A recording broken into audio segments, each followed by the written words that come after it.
My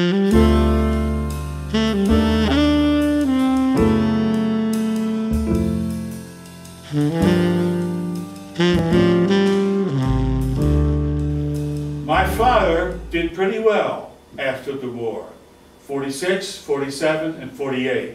He had enough money to take us around to see athletic events, because one difference between then and now is that then you had to go to the event. It did not come into your living room. It might through the radio, but you didn't get to see baseball games live or prize fights or football unless you went to New York or Philadelphia or a place where it actually took place. Well, my father was the second person in my small hometown of Bangor, Pennsylvania, population 6,000 people. He was the second person to have television in the home. And we know because there was only one TV distributor.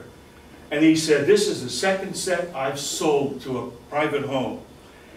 He also sold one to the Elks Club, but that was public because they had enough money to buy a set. But my dad was doing well enough. He loved to go to fights, and finally he said, I'm going to spring for a TV set so we can bring the fights into our house. And he bought one that looks like this. Now the big difference is the screen was only 10 inches in size. And he, when the Walcott-Lewis fight was coming up, he said, we got to do something about this. To see the fight, he said, I've seen this magnifying glass. You put it on top of a TV. It's got two arms, and they sit on the top of the console, and you'll get a bigger picture from this. But he said, so we got it. We thought, this is great, because he invited this large group of people over to see the fight. Now, what we discovered was everything to the side of the center was distorted. So you couldn't sit to the side and see a good image. You had to sit directly in front. Now let me interrupt the story to tell you how important this fight was to us. He said, jump in the car, we're going to go over to New Jersey and see these guys train. So we went over and saw Jersey Joe Walcott train. He had a group of about 20 or 30 spectators, and that was it. So few that after he did his exhibition training, he came over to me and said, hi, young man, what are you doing here? I said, my dad brought me. He said, well, it's good to see a young man interested in fighting. He put out his hand to me, and he had a hand as big as a baseball glove, a fielder's glove. Of course, I was 8 years old. I also noticed he had a handful of warts, and I remember that to this day. So he shook my hand, he said, well, son, good luck to you, and I hope you watch the fight. I said, I think we're going to watch the fight. I think we're going to watch the fight on TV. The same day, we went up to a camp where Joe Louis was training. We went up there, and Louis had a stadium for training. He had bleachers, and he had 400 or 500 people to see him train. He had been made a hero in part by his fighting ability plus his war reputation for being a hell of a good person. So there were a lot of people interested in Joe. So there was this spectacle. I never got close to Joe Louis as I did with Walcott. But in fact, I liked the Joe Walcott experience because I thought, this guy's a gentleman. Why would he pay any attention to me? So after that, we went home, and my dad started inviting people to the fight.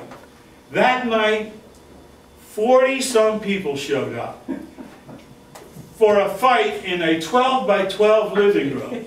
On a 10-inch screen. On a 10-inch screen with a magnifying glass. Oh, yeah. So then he said, you know, this is not going to work. If you sit on the side, every time they throw a punch, it's going to look like a snake is coming out of this guy's shoulder, and he's throwing a punch. So he said, let's try this.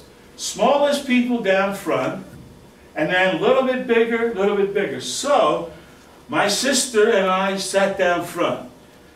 Behind that, my older brother, a little taller, and some of his friends came from the neighborhood. Then the second row. The third row, the women, including my grandmother, who was about 5'1". She was in a... And my aunt, she was about 5'4". My mother was in that row. In the back row, my father, my uncle, his friends, and all the big men. So we had this room full of people to watch this fight. In fact, we cheered. I can remember in my mind's eye turning around, and I saw my aunt in the back in my mind's eye, and that's why I called her. I said, "What can you remember about that fight?" She said, "I can remember that fight very clearly because a week later I had my first child, my boy, and he became an athlete." So she said it was in early July. It was at the end of June because he was born early in July. So he didn't see it, yet he became a great athlete in the state of Pennsylvania. The things that converge in that story are, my dad had made enough money, and that was a sign of the times. Things were getting better, so we could indulge ourselves a little bit. But it was so uncommon that the people who came to see the fight that night kept coming back every Friday night.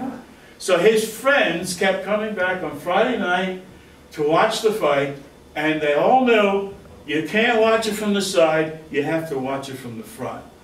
A couple big differences between that time and today, in my opinion. One is, everybody takes television for granted, and they have gone way beyond that technologically.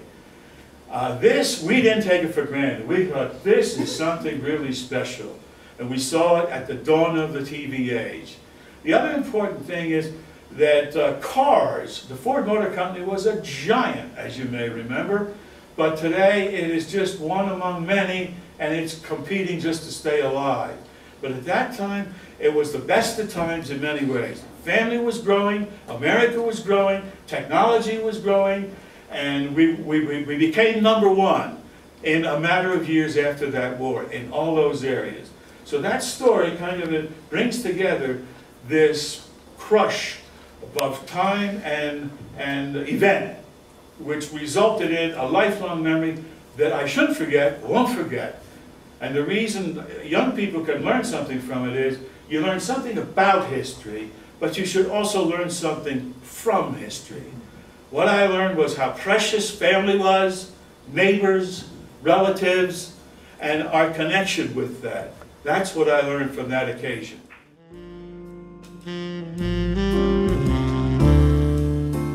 What significance do flowers have in my life? Well, I'm reading my father's World War II letters, and my mother and dad had bought a home before World War II started. And he decided that he wanted, when they moved into that home after the war, he said, "I'm going to have to pay attention and do Judy's flower garden first." So he had that in his mind when he was writing a letter. And so when I got home from shopping, I realized that my family in the Northeast always had flower gardens in the 40s. If you go to my hometown now, there are very few people who have flower gardens today. And during our recent careers, we moved to Tennessee. And when we bought our house, we inherited 2 huge flower gardens. A wild flower garden that was really wild, and a more tame garden in the back with perennials. And we realized that flowers really were more valuable and more valued in the South. And then I got a job in a private school where every time we had an occasion, school board meetings, no matter what, live flowers were on the table. And what happened in graduation became a tradition. And that tradition was that after the student graduating accepted their diploma, they went to a large vase or vase, picked up the flower, and took it to their mom